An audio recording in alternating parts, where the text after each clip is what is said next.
Good morning, fellow YouTubers, and welcome to our channel. Today we're going to share with you our trail run at the Mirrol Lake Trail at the Sierra Nevada mountain.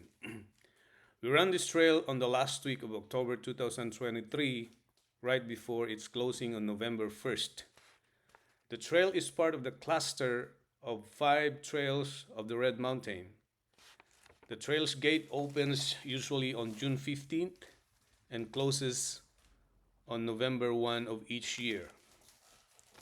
We have done the other 4 trails in the past, and we can say that Mirror Lake is the most challenging one, especially in that section they call the Winds Hill.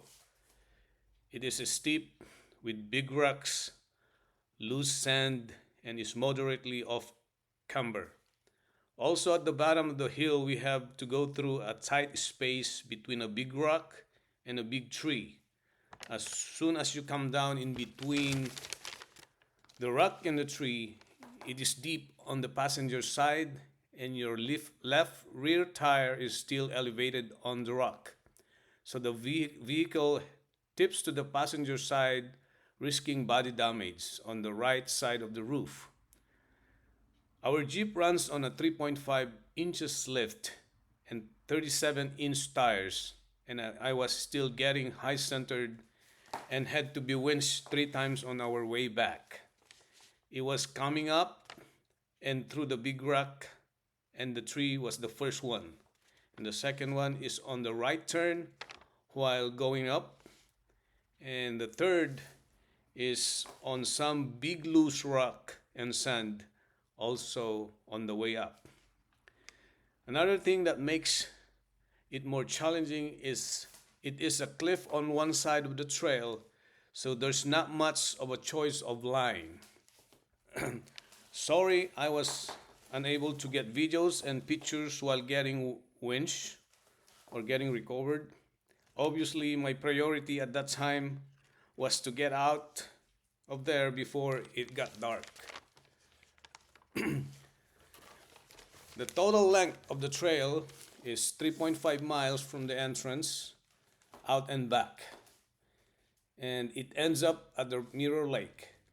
The lake is a small, clear, and peaceful lake. Accordingly, people do fishing, swimming, and camping in that lake. We saw 2 campsites that we believe can accommodate groups of maybe 5 to 6 rigs. They also have a metal fire ring and a toilet. Well, running the trail was fun, but it only lasted until I got stuck. Not only once, but 3 times. So, lesson learned here, I will never run a trail as technical as this by myself ever again. So my suggestion is, for something as technical as this, always have a buddy, at least one or a couple of rigs to go in. For easy and moderate trail runs, maybe going alone as long as you're prepared is okay. But for something as technical as this, I wouldn't recommend. So for me, in order to run this trail successfully, first, like I said, don't run it by yourself. You have to have at least 1 or 2 partners, 2 rigs to go with you. I believe that at least 2-inch lift and a 35-inch tires is good enough. Just have patience to stack up rocks and have a good spotter in those technical areas. Of course, a 4x4 is a necessity, and differential locks Maybe a rear differential lock is a big help, but it is better if you both have the front and rear differential locks. Winch, of course, that's why it's called the winch hill. There's, I think there's originally three winch posts in that area, but one is broken. There's still two that are standing. You know, they are drilled into big rocks. So I don't know how one of them, fell.